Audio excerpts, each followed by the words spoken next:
For almost a year now, Donald Trump has been making a very big promise to end the war in Ukraine. But instead of peace, we've seen something else entirely. So what on earth happened to his secret plan? I mean, you got to admit, it's a bold promise. Simple, powerful, and it absolutely captured the world's attention. Just one day, 24 hours, and the war would be over. But well, here we are. Deadlines have been set, they've come and gone. Ultimatums have been thrown out there and then just ignored. And the fighting? It continues. And that is the billion-dollar question we are digging into right now. What was actually in this plan? Who was pulling the strings behind the scenes? And why did it all seem to fall apart so spectacularly? Okay, let's get into it. So first, let's rewind a bit. We need to look at how this all got started. With that big promise that very quickly morphed into a high-stakes, high-pressure ultimatum. So, all through late 2024, that 24-hour promise was the constant headline. And it all came to a head with a very hard deadline. President Zelensky was basically told, sign this peace plan by Thanksgiving, or you could risk losing U.S. support. And then, the day arrived, the deadline passed, the plan was not signed. But strangely, U.S. support and intelligence sharing just kept on going, almost like nothing had happened. Which, of course, brings us to the plan itself. What was actually in this thing that was causing all this drama, and who even came up with it? Well, according to reporting from the New York Times, this whole initiative was being driven by Trump's son-in-law, Jared Kushner, and a special envoy, Steve Whitkoff. And they were doing this really strange kind of shuttle diplomacy. They'd meet with a key Putin confidant down in Miami, and then have these separate marathon 6-hour talks with a Ukrainian rep. And out of all these weird back-channel meetings, this 28-point plan was born, and it was presented to Kyiv as a take-it-or-leave-it deal. So, what were the terms? Let me tell you, they were incredibly harsh for Ukraine. It called for freezing the front lines, as they are, which meant Russia would get to annex Crimea and the entire Donbas region.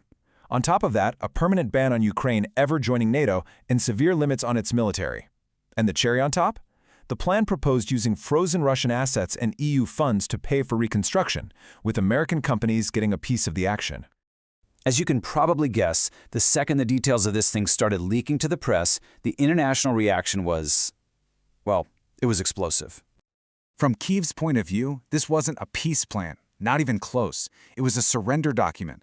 They were basically being asked to accept a formal, legal defeat on paper just to get the shelling to stop. Meanwhile, Europe was furious, but for a totally different reason. The plan just casually assumes it can spend European money and frozen Russian assets that are held in Europe, all without so much as a phone call.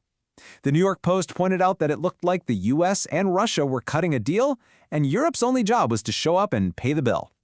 And get this, here's the real kicker. Even with all these massive concessions, Moscow's position was that this heavily pro-Russian plan was just a starting point for work, not even a final deal they were ready to sign. The gap between everyone was just massive. So right in the middle of all this diplomatic chaos, a bombshell report drops, and it changes everything, because it revealed where the so-called American plan really came from.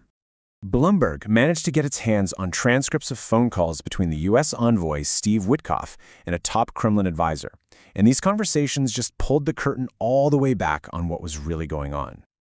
And what the leak showed was pretty stunning. This wasn't really an American plan at all. It was, for all intents and purposes, a Russian wish list, a document brought over from Moscow that was just lightly edited and repackaged with an American flag on it. The calls even showed Whitkoff advising the Kremlin on the best way to flatter Trump to get the deal across the finish line.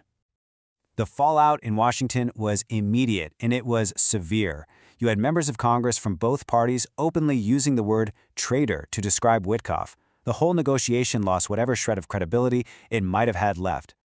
So, to really understand why this was all doomed from the start, we have to look past the document itself and really analyze what the main players, Trump and Putin, were actually trying to get out of this. For President Trump, as American media explains it, this is less about foreign policy and more about domestic politics. It's a performance. The goal is to get a win for his base, to look like the strong deal-maker who can end wars that Democrats couldn't. He loves the big spectacle, the loud ultimatums, but he minimizes his own risk by letting his envoys handle the messy details.